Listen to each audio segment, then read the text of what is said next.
in a sensible pricing format, if you want to call it that. So everyone's heard of the EasyNeck and NEC-based products. Of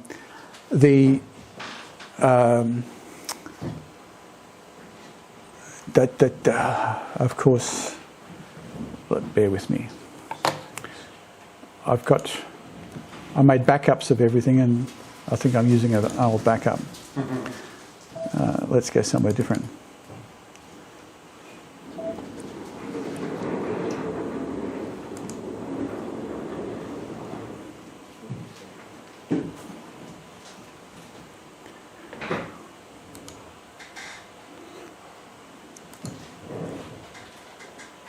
Okay, that'll do.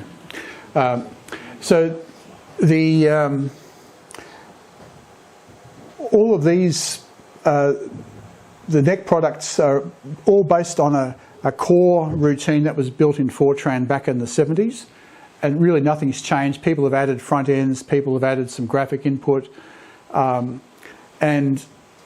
in essence, if you've ever used one, they're an analysis program, so you can punch in your antenna and get a nice pattern out of it, and you can get a nice impedance out of it.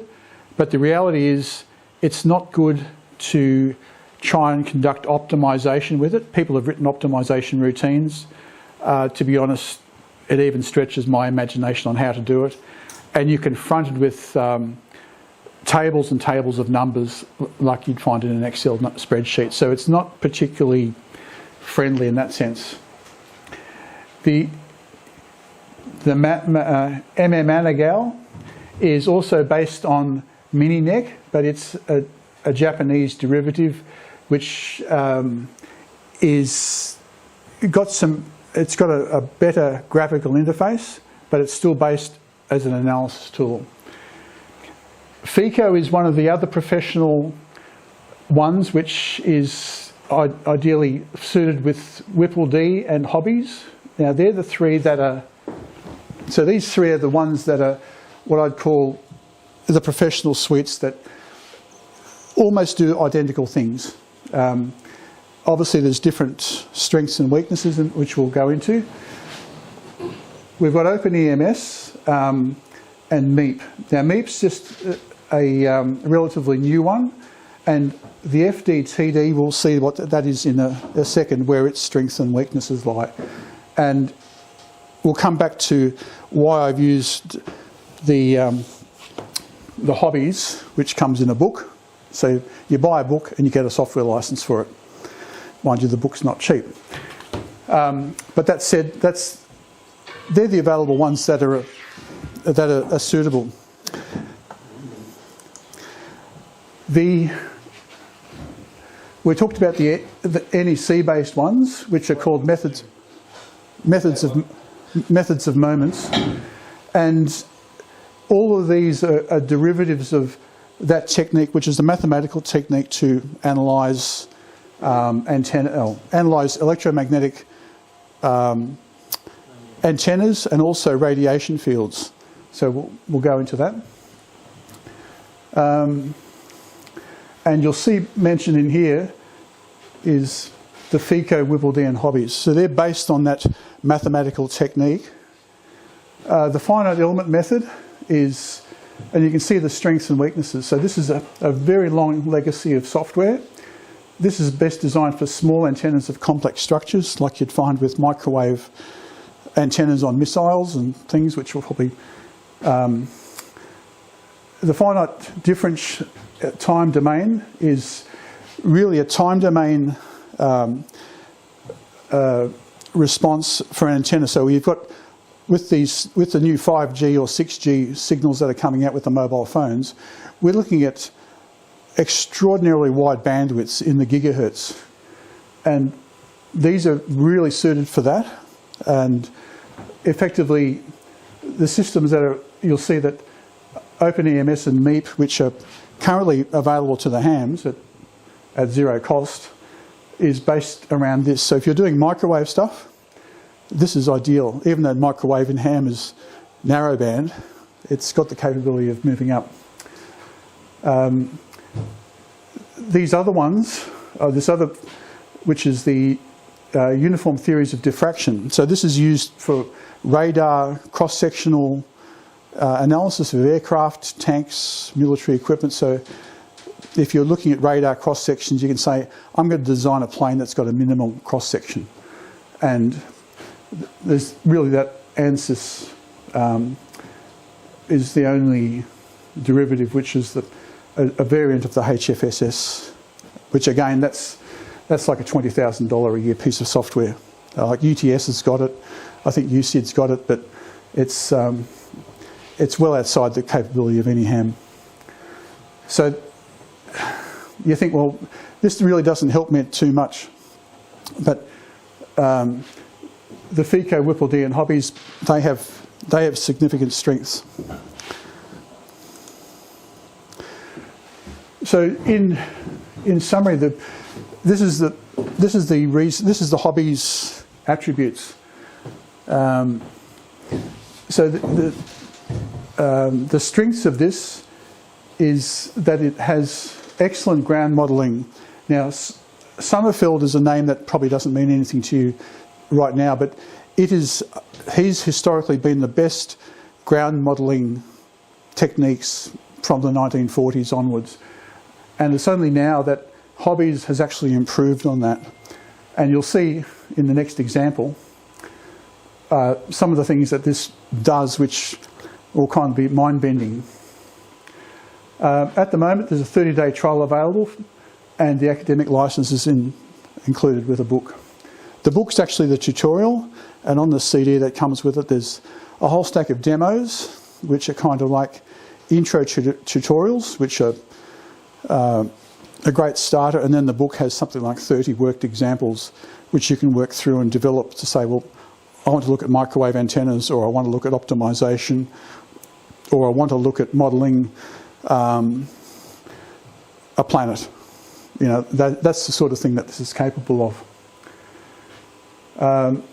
It'll run on basic laptops. Well, this isn't such a basic one, and it will also run on parallel processing supercomputers. So this one I've got set up, it actually runs in parallel processing with the internal GPU on the laptop.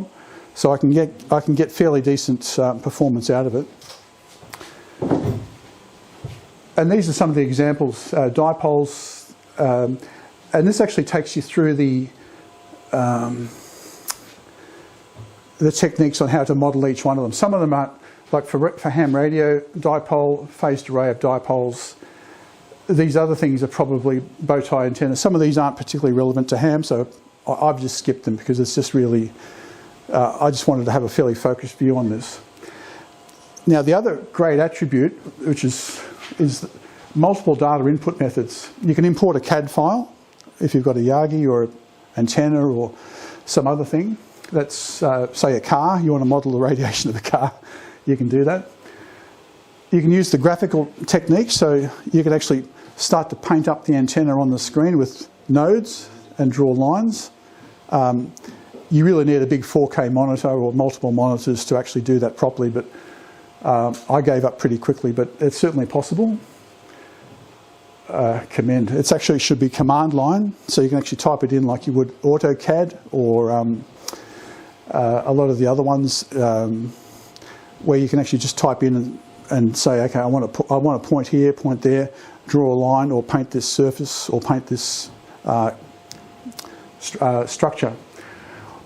And the other one is actually data tables, where you can actually have a data table of nodes and say, which goes back to what the NEC stuff is, where you've just simply got pages and pages of numbers in tables to actually define your antenna. So those input methods, I think they're for me, they were the key.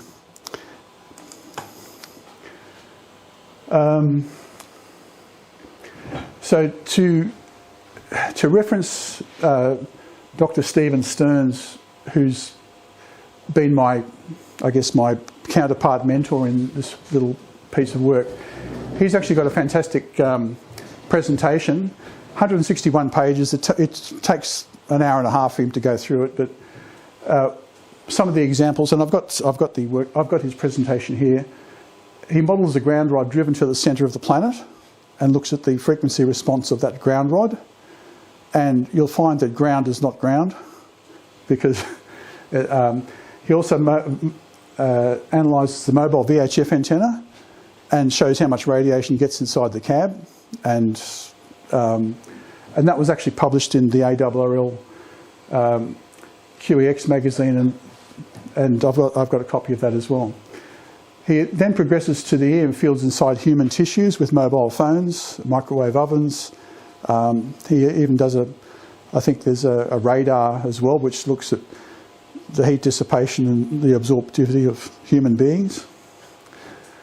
And the weirdest one is he actually models a baked potato in a microwave oven, and where it gets hot, the fields inside the oven, and looking at the energy transfers. And this is all can be done inside the Hobbies modelling software. So that's the, in a nutshell, that's a brief overview of what the Hobbies is about. And what I'll do is I'll actually run it up now, just to make it complete. Thank you. So what I'll do is,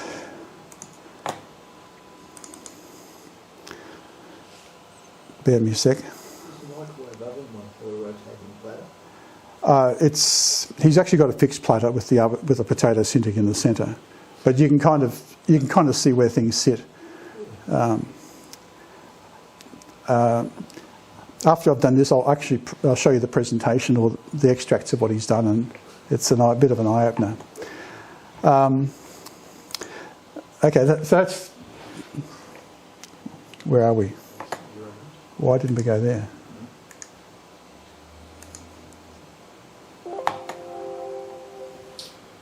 Okay.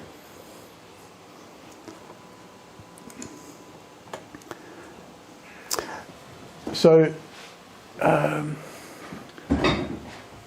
this is the opening screen. We've got the command line down the bottom.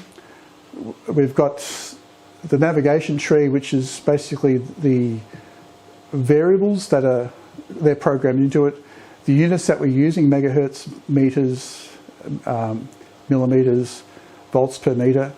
And we've also defined what domain our materials are made of. So if we were working with a nylon loaded antenna or a mobile phone antenna that's surrounded in plastic, we can actually define a domain to say, like, that's a perfect electrical conductor.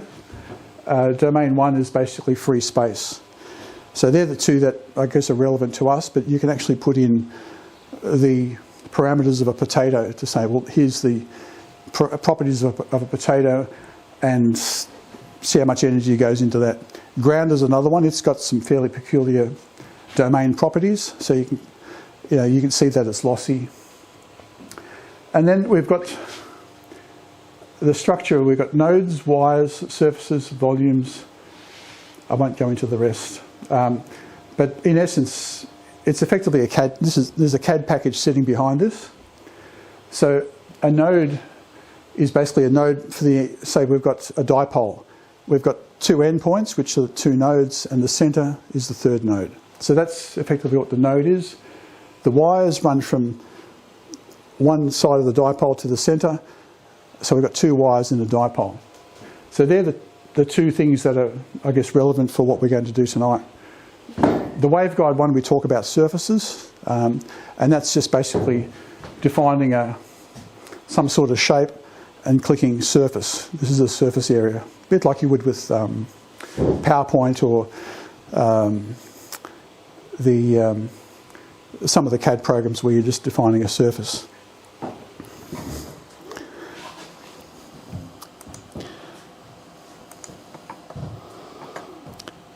So the simplest one, this is an inverted L antenna.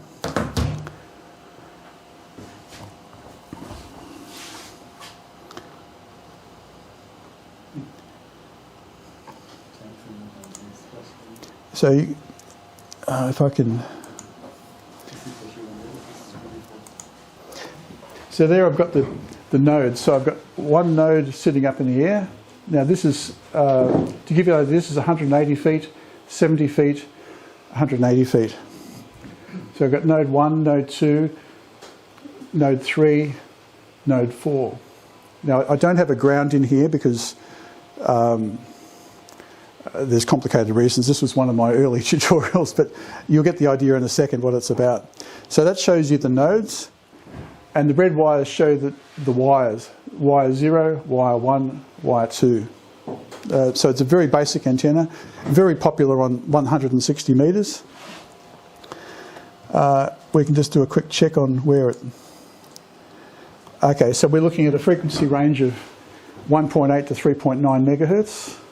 That's where we're going to analyse it. And I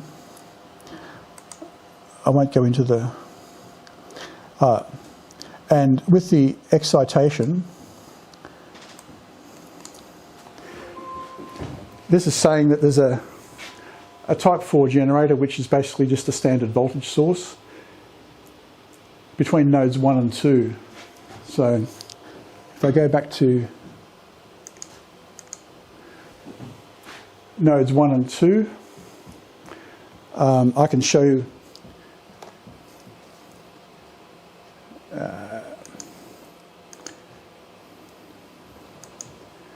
so you can see that's where the excitation is. Now, if I flipped it, the excitation would go to the other end of the wire. So to run it up, that's between nodes 1 and 2. Yeah. So this is the excitation is done at a point. So it's saying, okay, I don't have a point has to have two connections. So I could excite it here, at the end of the antenna, but I'd get some really bizarre results because one side of it is open circuit. So this way, I've got the excitation at that point. So it forces energy into that part of the antenna and that part of the antenna, but it's done at a point. And the reason for that is you can model antennas that are microscopic in millimetre size with this system. So you can't kind of say, well, okay, I've got an antenna and the feed point's like 50 millimetres apart. It's actually done at a point. You can actually specify that distance, but in this one I'm just going for the default size. So when you have a voltage excitation, does it mean that voltage appears across that point no matter what? No matter what. So, I've just got it set up as 1 volt.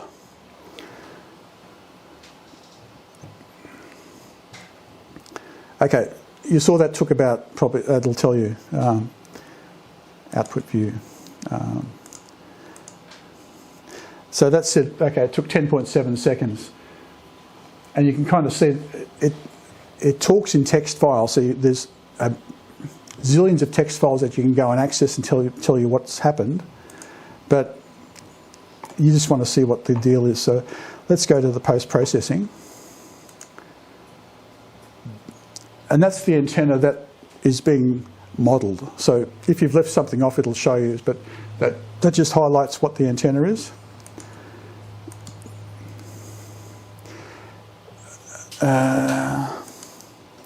That shows you the impedance of the antenna.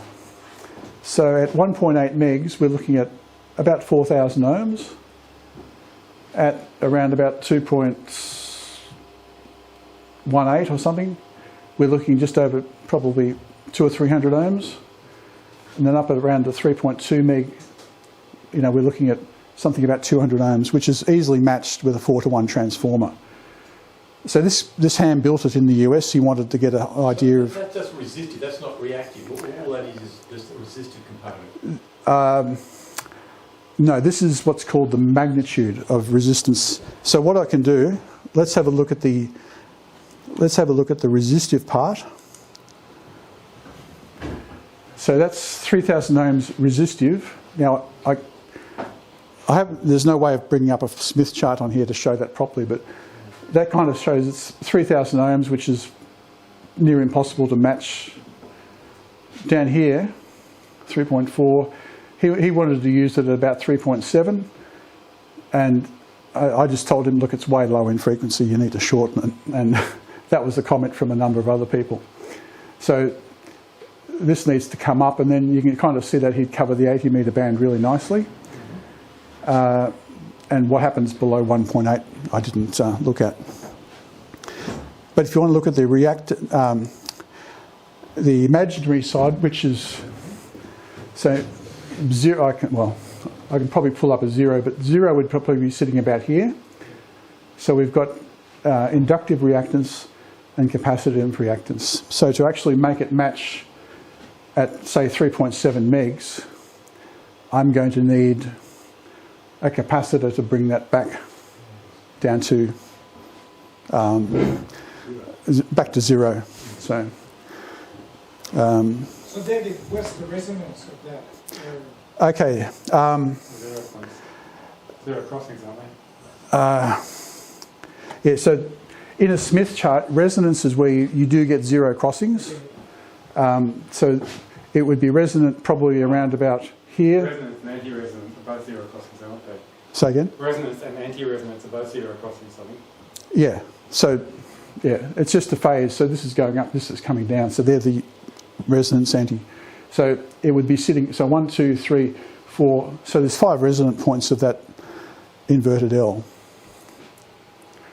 And of course you can actually adjust it so that you're actually getting, like this is a fairly wild swing.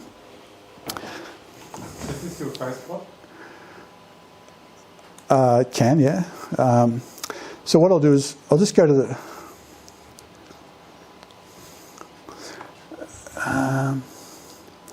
it's hard to actually...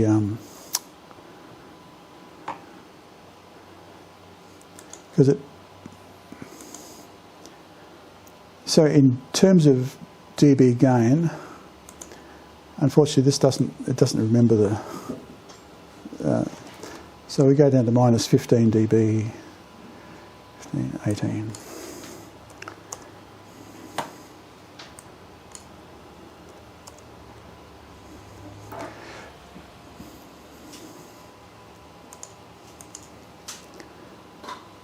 Just so I get it right. So that we're looking at gain in decibels, and this is the total electrical component of the antenna. So we're getting 2 and a bit dB gain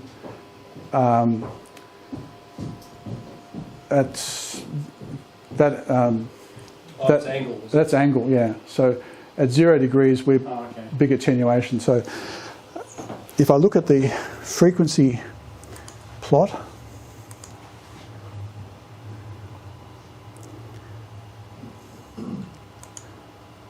You need a polar plot to set up with it, don't you? yeah, so I can...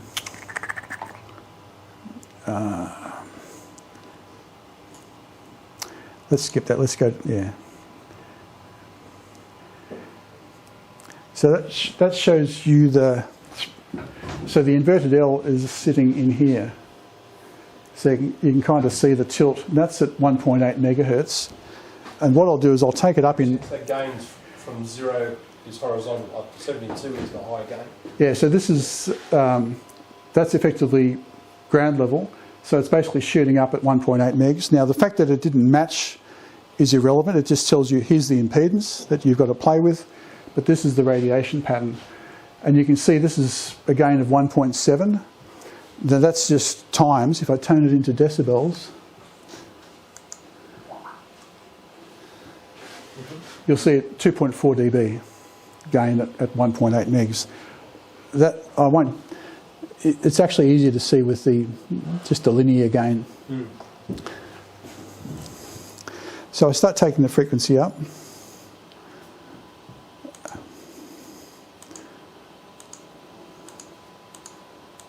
What are we up to? 1.9 megs. Right. Yeah. And yeah, so that's 2 megs. So you can kind of see it really twisting around. That's fabulous. Spit it. We'll go up to the 80 metre band.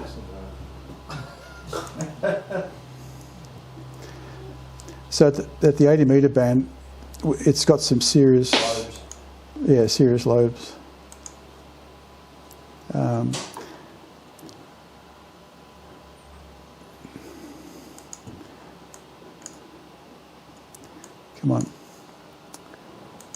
must have a... Like this is a hot rod laptop, but I don't know why it's flagging out. Let me kill some virus protections.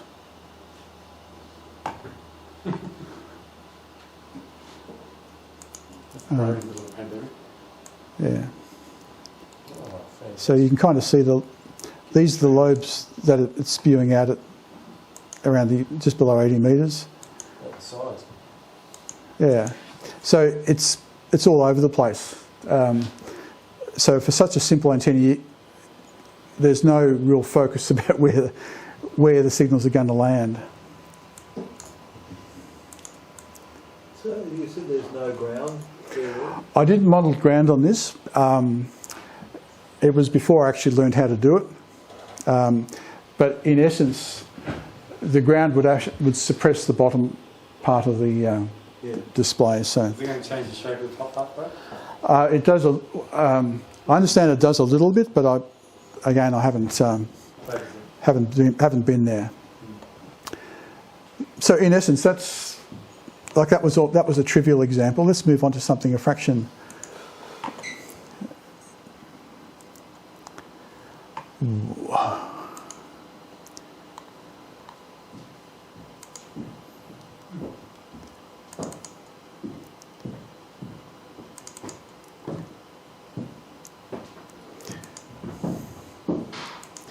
Bobtail.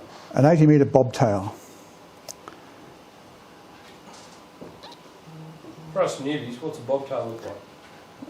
Oh man, what's going on here? How does it differ from a Carolina bobtail?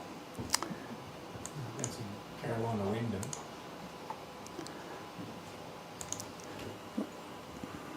North or south Carolina?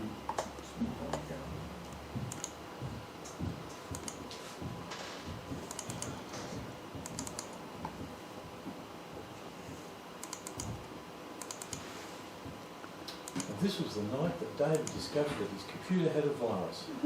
Oh, don't say that. Maybe it's the... Bobtail's a bit like a dipole droopy end. It is, yeah, it's got... So it's actually just a single. That's the total of it. Just even single Quarter wavelength to drive, and you transfer, right? then half wavelength across the top, and quarter wavelengths down the ends. The vertical radiators add up. Yeah.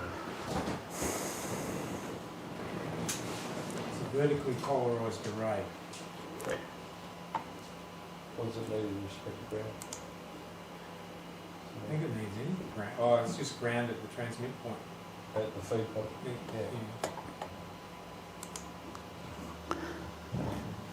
Yeah. Open. Bobtail. So essentially it's a wire antenna with 3 quarter wave arrays. 3 quarter wave. Yeah, you'll see it in a second. It's, yeah.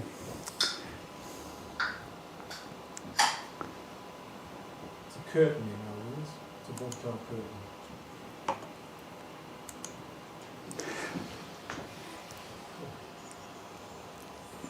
Let me zoom that up a fraction.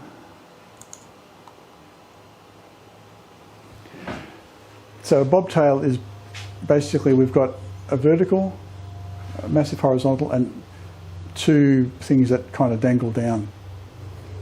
And with a bobtail, you can either feed it up in that corner or at the centre. Now, I've done both, and I've left it at the centre point. So, if and again, this is, we look at the frequency that this is operating at. Yeah, 3.5 to 3.6 megahertz.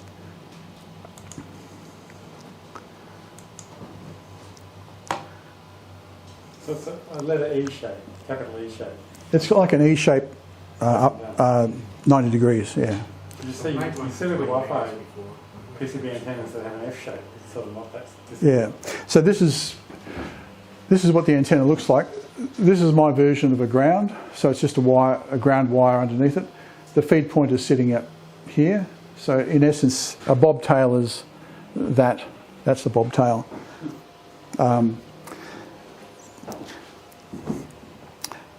So again, what we'll do is look at the... Fed into a transformer. Yeah, so we'll look at the impedance of it. Again, you can use S parameters, which will plug straight up into a Smith chart really nicely, or a spreadsheet, but this is kind of just the impedance. So for the 80 metre band, 3.5 to 3.6, we're looking at impedances of probably 2,000 ohms to 3,500 ohms. A double half square heading the centre. Yeah, so in essence, we're feeding a half wave piece of wire, which is at a voltage point. So again, this is quite matchable, but you'd be getting high voltages at your feed point. If you're feeding it in the corner, it actually comes down to pretty much 200 ohms, and it's nice and flat, but I was exploring where that would fit. So if we go to the 3D radiation, this is the fun bit.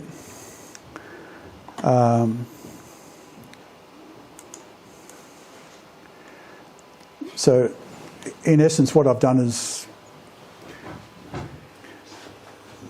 diced it so you can actually see the reverse. So in essence, you've got a big lobe out the front and a big lobe out the back.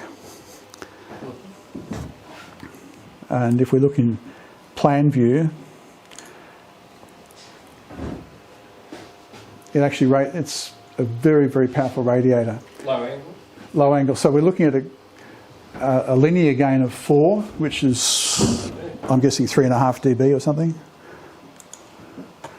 Oh, 6 dB. 6.7. Yeah, so 6.7 dB. So at 80, this is at 80 metres, that's a serious antenna. And it was really kind of, I was shocked when I saw the performance of it. So if we just go up in frequency, Looks like it's begging to be hung off a crane in Darwin. yeah, if that was, yeah. So the pattern, that's 3.6 megs, 3.5. So basically it's got an identical pattern over that full 100 kilohertz. There's no side lobes, no nothing. So it's a brilliant antenna if you say, okay, I want to work US on 80 metres. This is what you'd probably set up to do. Or have long path Europe, short path Europe, you know. And yeah. But again, given the size of it, we're looking at, on 80 metres, this is about 70 feet, and this is like 180 feet.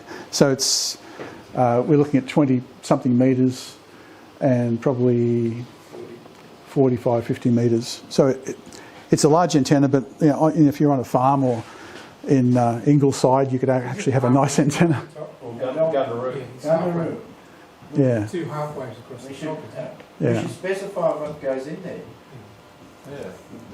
So there's How do you match something like that to coax? basically like an auto transformer. So if you look at the if we look at the impedances, So it was like, what, 1K8 to 3 or something? so if we look at the reactive impedance, it's like this is very very, very inductive. So you just use a big capacitor in series with it to bring it back down to. Would you have to change that capacitor over that range? Probably. Yeah. So going from 2,000 ohms to 3,000 ohms, that's, yeah. Whereas the real impedance, the resistive stuff is like 600 ohms to 1,600. So you'd need an antenna tuner and you know, a serious step up impedance, like even a 49 to 1 balun or that type of thing. Yeah. So yeah, Like an infed half wave. effectively, yeah. 7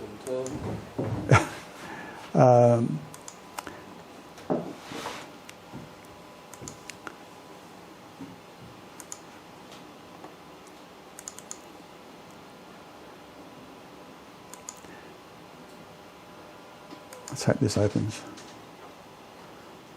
There's something messing with this. Oh, don't say that.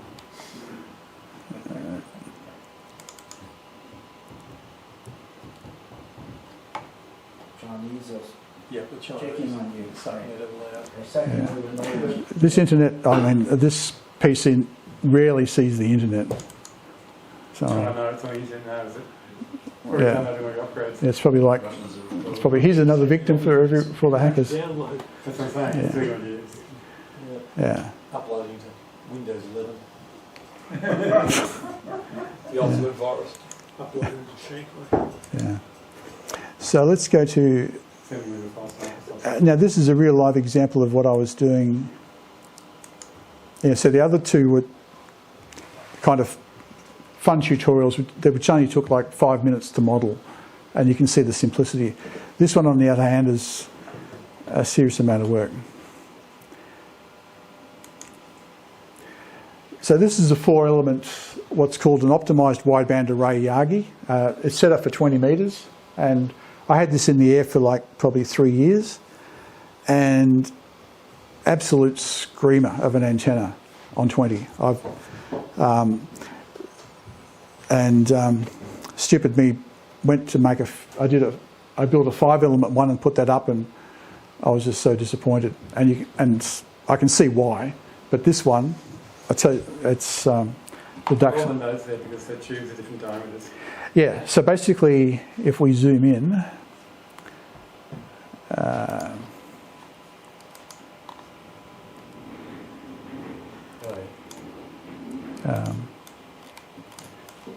Now I put a boom in there so we can just see the boom, but you can see the boom.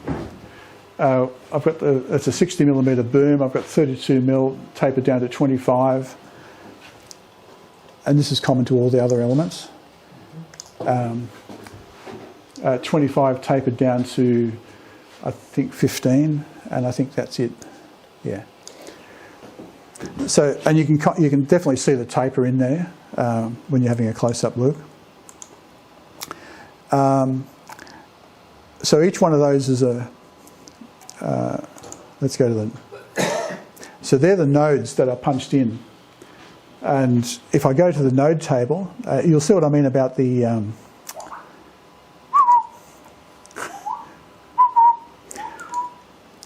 So this is the node table, which you look at it and you just go, this is meaningless.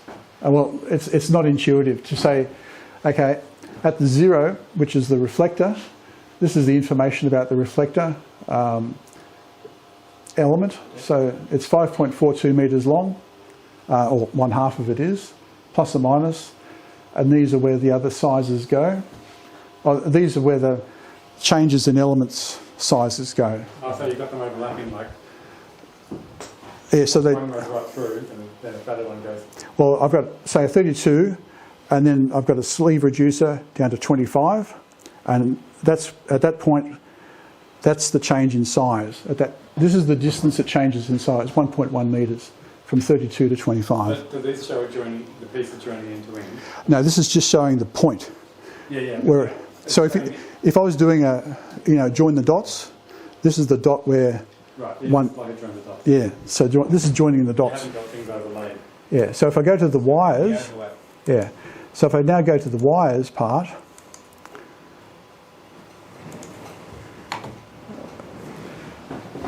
I can say, okay, I'm joining node 1 and 2. It's a 16mm radius, which is the 32mm. That's at the starting point. And it's also 16mm radius at the end point. So it's a constant tube.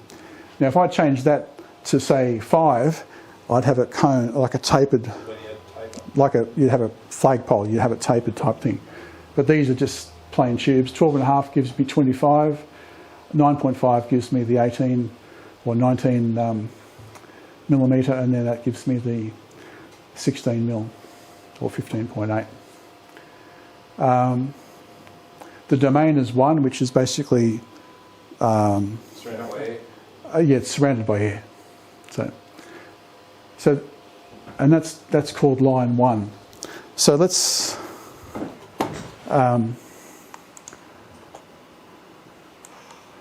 highlight line 1. Can you see line 1 flicking? Yeah. And then I'll go to line 2. Goes out the other way. Yeah. So, Etc. etc. So you can actually diagnose to say have I got the right thing in the right spot? I'm just going to show you, well, the next one I'll show you, Crank the handle. the next one I'll show you, this is all kind of rubbish, but for the sake of let's going through this, my learnings are still improving. So if we go to, now there are all the wires, so you can see wire 1, wire 0, so each one of those.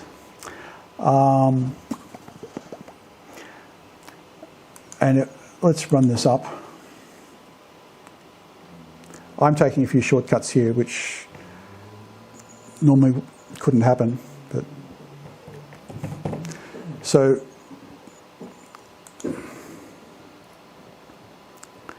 that's the Yagi that we're modelling. I did this Yagi model without a boom and with a boom. No change. Shouldn't be. But I just left the boom in there because it looks impressive. Now let's look at the impedance of this little Yagi, and you'll see why I'm so wrapped with it. So while this looks fairly steep, you look at the resistance, 42 ohms to 51 ohms. Now that's 1:1. This is about 1.2 to 1. Yeah. Okay, so yeah, okay. The fact that it's stretched on the screen is like Keep it in context. keep it in context. Like, yeah. So this is sweet. So it's almost constant impedance. So it's perfect for the top end of the band. Well, it's perfect for like 14035. You got about what 43 ohms or 43 ohms So or what's something. your notional way of fitting this? This would just be with a 50 ohm balun. Right, a So- 1-to-1. Coax 1:1 balun, Right. plug in, done. So no hairpins, no gamma matches, Yeah, no quite bizarre. yeah. Frequency sensitive, in fact. This isn't frequency sensitive, and if you've got a quirky linear, say a vacuum tube linear, that you go up the band. Oh, I've got to retune this little guy. This one you just basically set it up in the band, and the match is there. So you can go to CW, go to SSB. You can forget about your linear. You don't have to tweak it up or tune it. And if you do, it's like just trivial. Like I want to feel a direction change over the band. a what? I want to feel a direction change over the low direction change over the band. We'll have a look at that. Still point forward. We'll have a look at that. Go from forward to point of the band to back So- to the other. We'll go to the 2D view. We'll go to gain, and the range is, when you go to the default, it kind of really doesn't do well.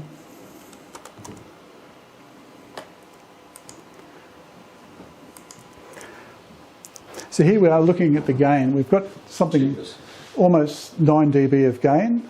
but it's peak. And we're going down to minus 10, so we've got nearly 20 dB of nulls, and the front to back is about 13 dB down. And for a Yagi, that's pretty good. So if we go to the, What angles? if we go to, now this is at the band edge. So if we start to go up in frequency, you'll see what happens with the pattern. Nulls are deeper. So the null's getting deeper. We're now at 14080 or thereabouts, 14.1. Disappears up its own. So 14.16, which is where you start to operate SSB. That's where the WIA broadcast kind of sits. 14.2, you can tell this is a seriously bloody good antenna. So if you point it somewhere, you're not going to hear anything off the other guys. So when I pointed to North America, I can't hear Japan. When I point to Japan, they're 20/9, and I can't hear the US. And that's the kind of. The thing is, you get rid of New Zealand. Sold it to the Chinese. Yeah. And even if we go further up in frequency, I thought the big issue I wanted to block out. so I like it down. yeah, so we're now sitting at 14, nearly 14.3, and it's still like yeah, it's still very, very impressive. And you can see why I just fell in love with that antenna, and that I just wanted something like this with more gain. And So where's the Fed? what's that? Where's the Fed? Oh, if we go back to the Second element. simulated model, Yeah, which was the second?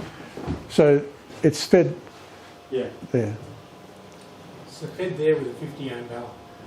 with a 50 ohm balun, no other matching, no other things required. It's as simple as, and in my book, if you've got some sort of matching arrangement, a hairpin or a gamma match, there's going to be losses in there, and there's also room for it to deteriorate. Whereas here, the only thing that can deteriorate is the balun, and if you get a decent balun and waterproof it, it's going to last as long as you want. So, So yeah. how big is that thing? Huge. Okay, a 20 metre Yagi. So let's go to the sizes of it. 10 metres, 30 feet. 10 metres in between, roughly. Yeah, so 10 metres. you can kind of, yeah, like How long is your boom? it's, I think, 10.5. Okay. So basically you're talking about 11 metres square. Yeah, so if we just go to You the... see the 3D pattern of the radiation at some point? Oh, yeah, we'll go back to that. Yeah, so I want to see the angle. here you can kind of see the reflector is 5.42 in one direction. So total distance is 10.8 metres long for the reflector. And you can see the other, they're all about the same size. And I think the... So, Hey, John, contest station at Gundaroo. Dave, if you modelled that in free space, what about if you put it 50 foot above ground? that, What happens? okay, so... And what angle? So again, I don't have a ground with this, but if you have a ground, you get ground reflections and Yeah, but there's going to be some angle. It'd be interesting to know. What, yeah, At some point, that's a future one. yeah. So Well, that's the last thing. Question is, Attached to the shearing shed. how many cockatoos to sit on before it breaks? yeah, good question. Yeah. Took one into it. Yeah. Well, there's a whole mechanical side of building antennas, which is again an art by itself. But let's go back to this Yagi. Sorry, yeah. So different diameter tubes, were they chosen for the strength or were they chosen for the electrical properties? What's the bonus? They're chosen to minimise droop. So if I had a 10 metre length of 32 mil tube, Yeah. it would be pretty robust, but it's going to be it's going to catch the wind, and it's going to be bloody expensive. A piece of 32 mil tube, say 6.5 metres long, is about $60. And you think, well, and of course, Plus it's heavier than this to be at the ends. yeah. So and also the antenna is going to be way heavier than by using tapered. So would you braze the sections together? At the, No, I've just pop riveted them. Yeah. So basically, where they slide together, I've got a little sample at home, but I should have brought that. But where they slide together, I put like 3 or 4 pop rivets around the periphery, like a spiral, so that if the antenna's vibrating vertically or horizontally or circularly, the stress is distributed. The moment you drill a hole in a round tube, you create a major stress point, and pop rivets don't help. But by rotating them around, you can actually distribute the stress nicely. And they're reasonably concentric in terms of the inner and outer diameter. Yeah. So when you go to buy tubing, there's what's called extruded tube or drawn tube. Now, drawn tube is kind of dragged out of a mill, and it's a very precise size. So these sizes are 32 mil with a 1.4 millimetre wall, or in the old school, it's 3/4 of an inch with a 1/8 wall. 1/16 wall. And the drawn tubes all telescope nicely together. And there's no other tubes that do that on the market. But of course, Caprol, Action Aluminium and Ulrich, no one's ever got a full set of stuff in stock, so you've got to buy stuff from around the place to make it happen. And so let's go to the post antenna. Sorry, the difference between drawn and extruded? Okay, extruded is when it's basically pushed through and it comes out Through the extrusion press. through the the die. Toothpaste. Whereas drawn tube is basically like a mandrel, like you do a fancy mandrel exhaust pipe. There's a central mandrel and it's drawn over that. So it comes out much more accurately in size, whereas the other tubes, you buy a 60mm tube and you measure it, it's 60.3. Or like, it's not a what I call a brilliant. So again, if we look at the pattern of that, Serious gain in one direction. yeah. So again, the gain of 7, that's the linear gain, but we saw the dB gain's about 9. Actually, we'll flick it up. We'll see that.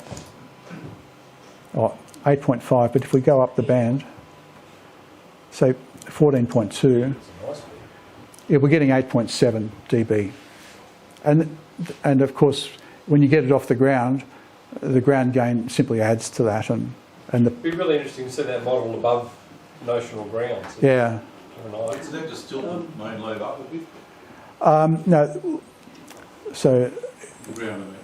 yeah. Essentially. Well, effectively, yeah. So But narrow it to... it actually just suppresses the bottom part of the ground suppresses that and parts of the other lobe. So in essence, the peak lobe is not out the front. It might be like 10 degrees up, but that's just purely because of ground. So I noticed with this representation, the antenna's shown in the middle of the radiation pattern, that's right. whereas with the Feedback. bobtail one, It was off one side. but it must have been from the middle. That one I don't understand why it started to fly off one side. So It's going to choose certain signal strength where the surface is.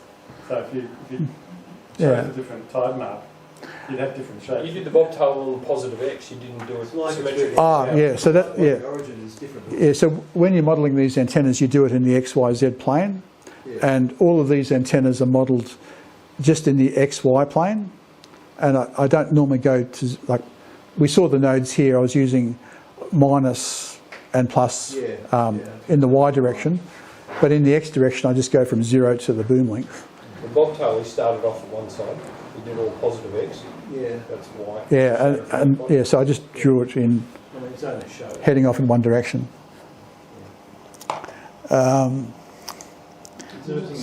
no, make any allowances for the deflection of tube by gravity or not? It can, yeah. So I could actually draw in some droop. Let's go to, so let's go back to the David, we're an aged society, we don't talk about that. droop. Yeah. Yes. Deflection by gravity. Deflection. Yeah. So okay. So let's go to. That's quite a direction. Yeah, thanks for that. Okay. So let's go to the reflector. So I've got X, and you'll see the boom is in the Z. I think I've got a minus number for the Z. Yeah. So the boom is sitting minus 70 millimetres below. So hypothetically, if I can punch this in. So is that the centre of the boom, is That's the centre of the boom. And then, now, if I've taken, let's do something drastic.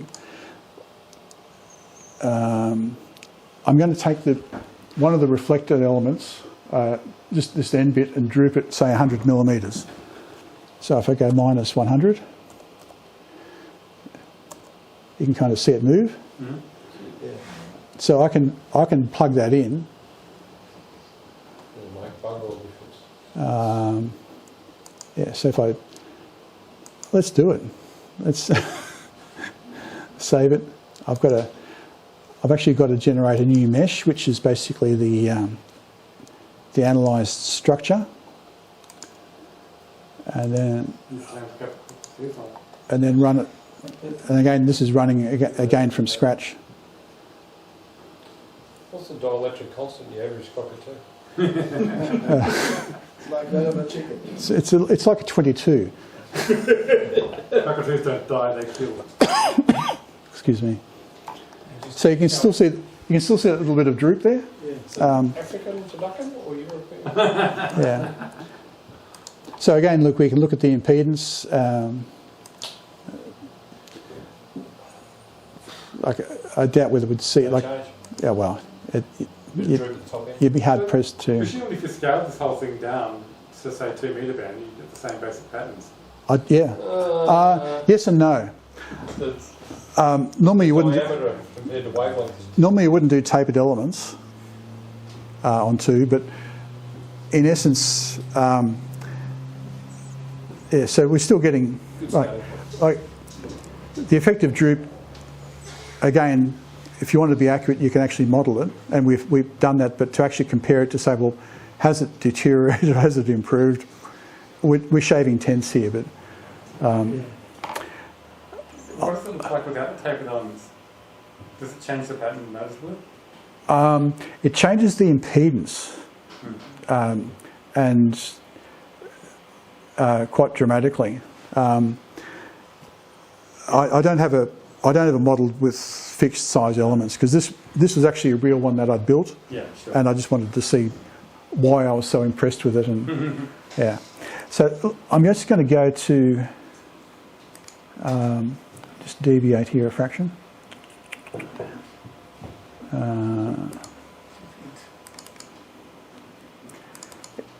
It puts files into various weird spots.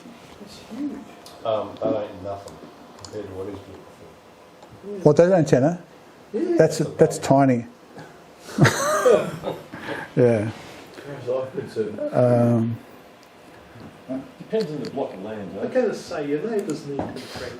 Dave, it's only huge if you're thinking feet. Yeah. The Darwin yacht Thanks, club one's Droopy. Something you need airspace clearance to So put up you've on got the one space you've on your back. Yeah. Also, more than yeah, enough space. There's enough space for an 80 minute. Tim wants 4/4/4. you don't put that up with just one of you. So is James as well. He backs onto Crown. Depends who's So driving. he's running. A 160 metre bobtail curtain. I bet you can see the sea from the top of your antenna. Yeah, both sides, east and west. No, the curvature might be. That's what I mean. Both sides, east and west.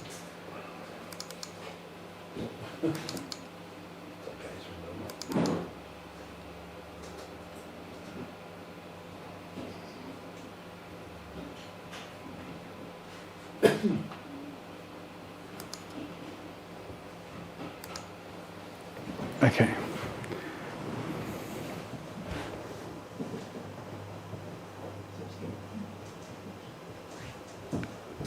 So Dave, how much did that book cost with the free software that comes with it? Okay, that's about $250 US. And Claimable every tax year. and yeah, so it's it's a June 15 buy. But yeah, it was something that Your money's worth I out. actually bought this book based on Stephen Stern's lecture because he was just raving about it. And now, to give you a perspective, this is an 8-element. On what band? 10 metres. So- Burn a hole or something? So this is not the biggest Yagi I've built on 10, but it's something that I was actually looking at building at home. And I wanted to go through the optimization. And this gives you an idea of some of the power of this. So again, if we go to... You're worried about your boom there, mate. yeah, well, You really got to be timed throwing those bits up. It's a bit short. that's a mechanical issue, not an electrical one. So with the nodes... Said that for the civil guys. yeah. So again, what I've got here is I've put in rather than punching in the number, I've got reflector position, the position of director 1, director 6, I know it's a bit messed up, and the various other numbers. This isn't a fully worked one, but You got symbolic. so what I've done is, instead of saying, okay, I've just got a list full of numbers, I've actually got key things here like the length of director 6, the length of director 5, the position of director 5, the position of director 1, the length of the reflector. So I've actually punched in attributes of that Yagi so I can actually see what the lengths are. And that still gives me the structure, but now it's quite readable. So if I do an optimization, which is, I won't tackle this because this takes ages. And that actually shows you the positions on the... So this gives me the various elements that I want to adjust in length or position. And I can say, okay, I'm going to optimise the reflector length and director 1. So I can tick those two boxes, and I can specify manually the low and higher limits of what I want you to play with. So also, when it's optimising, what's it looking for? What's the output variable trying to optimise? That is an excellent question, and you'll see in a second. so criteria. So I've got no criteria in there. So what I've got the ability to say, I want you to optimise for gain for greater than 10 dB. So optimise E total, which is the radiation, gain greater than 10 dB. Weighting is 1, which is kind of just average, 28 to 28.8 megahertz. And I can say, done. So now I've got that attribute, and it's going to play with that attribute. But I can also give it a second one. It's like, okay, I want the network parameters, not Y, but let's go to Z for Zara. Is this the second goal, second optimisation goal? Yeah, so what I'm doing here is saying, I want the impedance to be optimised. I want the magnitude of the impedance equal to 50 ohms. I could specify 75 ohms, or I could specify 23 ohms, depending on what I wanted to do. So if I'm going to put two of these Yagis in parallel, I'd specify this at probably 95 or 100 ohms. I'm not sure whether that would work, but you can always ask it to do it. And I'm going to put a priority of 2 on there. More gain than impedance. Yeah, so I'm basically saying impedance is more critical than gain for me. And now I hear Tim asking, what about the front to back ratio? What about the front to back ratio? Yeah, funny you should mention that. So let's look at again, let's go back to the E field. And what I want to do is I want to optimise, say, the front to back. I want that to be less than, say, minus 20 dB. But I want to say, okay, I need to specify, I don't want to, at the front, because I'm saying I want maximum squirt out the front, but I want minimum squirt out the back. So let's start at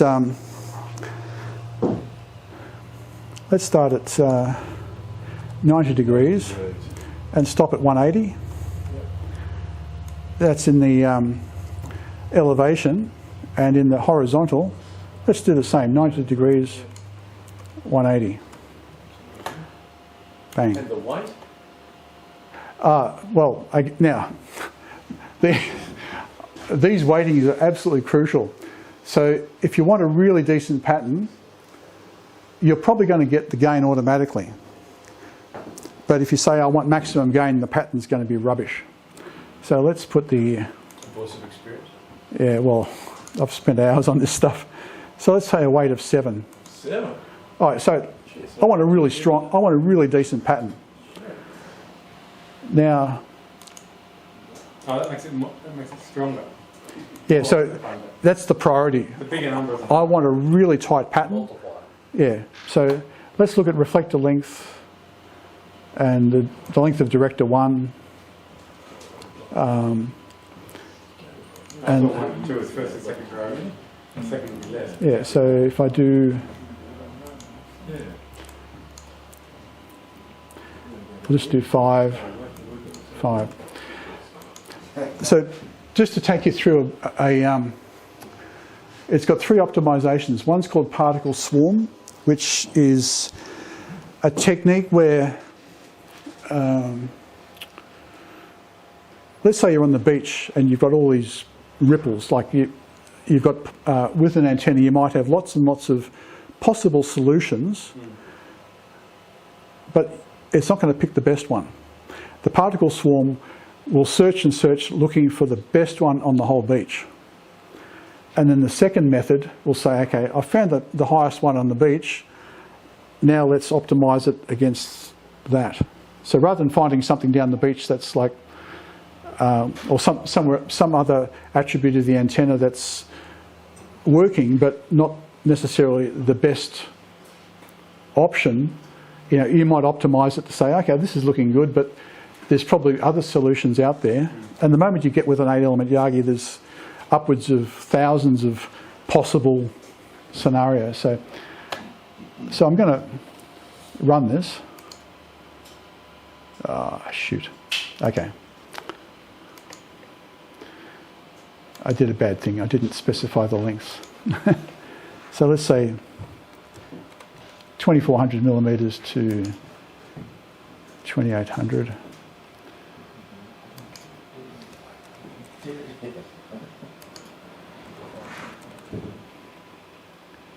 Run.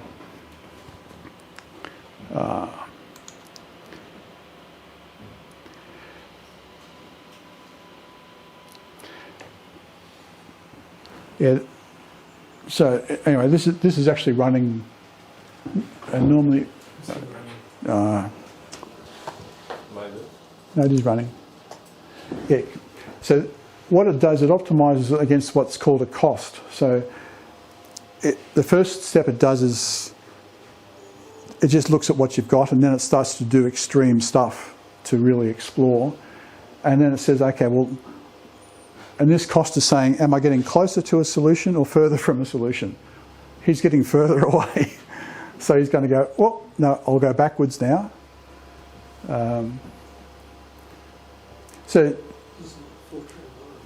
Yeah. Now I'm only optimising 2 variables, but once you start to get into others, I've left this running, so it's actually getting worse. So you can see the cost is a number 32, and I think it started at about 14. So actually, it jumps a long way away. It doesn't just do simple. No. Gradient. So the swarm actually looks at really doing long overall stuff. So that's why it starts to do some extreme stuff, and then it starts to hone in on the best option. So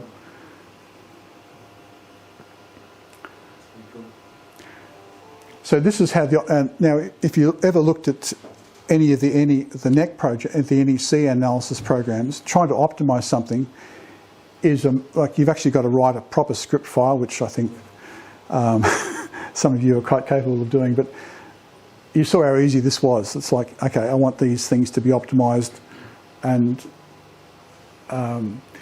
dead set. Like Dom's built an antenna in his yard. How good is this supposed to work? And with the model, you can actually put a model of your house in there. Say, okay, I've got steel guttering, or I've got plastic guttering, tin roof or a tile roof, and you can start to model all those things, even a tree. And some funds. Yeah. So it's possible to actually put these things into place and get a picture. And indeed, I think some of the big contest stations in South America use this to model their block of land going out like maybe a kilometre from their house, because you can model the ground terrain, and again you can import that from the GIS systems, and then put your antenna there and say, okay, well, what's my antenna pattern based on my ground situation, and you can say, oh, well, I'll just make it a bit higher or lower and get the performance you want. So the capabilities, so that was sitting up at 32, now it's sitting at 8. So we've completed 5 of the first, and we'll see what happens with. Sometimes this goes around and does checking, and if it can't improve, it'll just time, or not time out, but it'll basically say. 36 years to develop a long period. Yeah. friend of mine in the fox hunting community developed an optimizer for his own use in using net for a 70cm antenna. Because 70cm band is quite wide, and the figure of merit for a fox hunt antenna is you don't wind up chasing side lobes. So Exactly. you want a nice smooth pattern. It doesn't matter from front to back ratio. It matters you don't get lots The of side lobes, yeah. anywhere in the band that you might be hunting. Well, you can see that. And so he ran millions of simulations of antennas that Yeah. come out with a very magical Yeah. thing. Well, you can see that 4-element 20-metre beam. That would be excellent in a fox hunt because, Right, yes. okay, It's heavy to carry around. No, but it was On the roof of the yeah, that's why after a 2-metre version of it. Yeah. But no, the 70cm one is brilliant. It's a 5-element. yeah. There's always a pragmatist in the room, isn't there? Yeah, no, he came up with a 5-element Yagi that has You need a two big truck. pairs that are kind of close, Oh yeah, yeah. which makes the thing much more broadband. But Yeah. you put the masses in an optimizing to get it to work. I'll just get out of that. But We get the picture.